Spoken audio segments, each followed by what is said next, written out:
going to be free for everybody to make use of, and it may save people a lot of money. I can't really go into detail about it right now. I mean, I know I probably got your curiosity piqued a little bit, and but I'll tell you, it was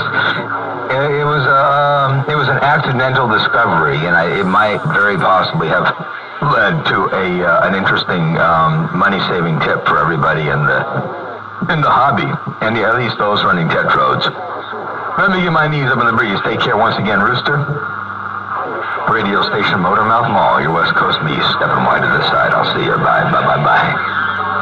All right, man. I'd definitely be interested in finding that stuff out, because, I'm all about the using a good-sized tetrode for a driver or something there, man. The 400s and 4.8s and stuff like that. So, yeah, I'd definitely be interested in following up on that kind of stuff, man. Be good to know what you're learning and spread the word out there. You know what they say, Motormouth Mall, knowledge is power, man. Knowledge is power. That certainly is true. Knowledge is power, and a lot of people in this hobby like to keep things secretive, and the techs like to keep things hush hush and down low and secret, and all the people running the radios like to do their thing. They claim their tech's way or their way or whatever,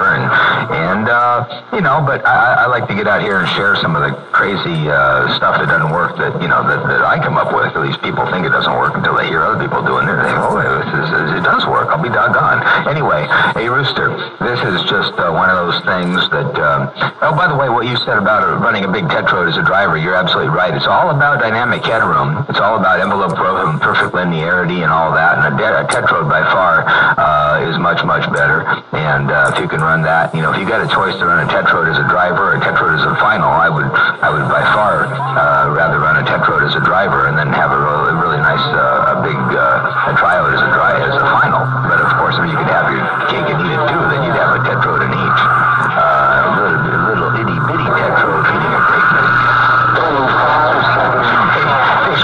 I gotta get this experimentation figured out and get it started anyway, so I can figure out whether it's going to be of any advantage to anybody out here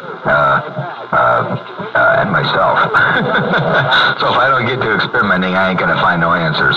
Hello to you once again. Hey, Rooster, radio station Motormouth Mall, your West Coast beast, easing this hammer down. Oh, whoops, I did that again. Let me use this hammer down one more time in the world of sound. I'm back out. I'll see you. Bye. Hey, 410, man, I won't hold you up no more, because Lord knows if it's going to be something to help me or help the hobby, man. I ain't gonna keep you tied up no more, man. Get your scientist hat on and get to investigating, and we'll follow up with at a later time and day, man. Take care, Motormouth Mall. Your Rooster N10 is gone. Roger. Sounds good there, Rooster. And I'm gonna do one more thing here before I gotta kill a wasp. Hate those things. I got a wasp issue over here from time to time. Let me try something. I want to see what something changes here.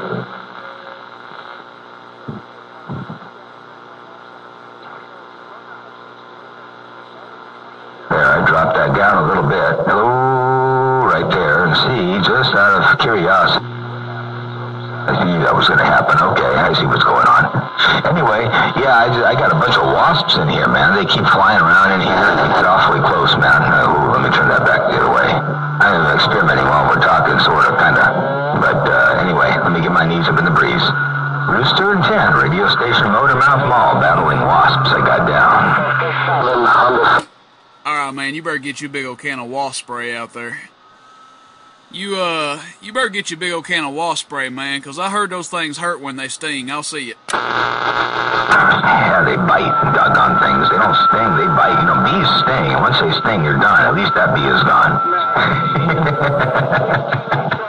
Oh, man. I'll tell you, at least doggone bees, they just sting and then they're done. But a wasp and hornets and those cat pickers, man, they go multiple rounds on you, man. They take turns and they figure if they get one bite that's good, they're going to come back and grab another bite.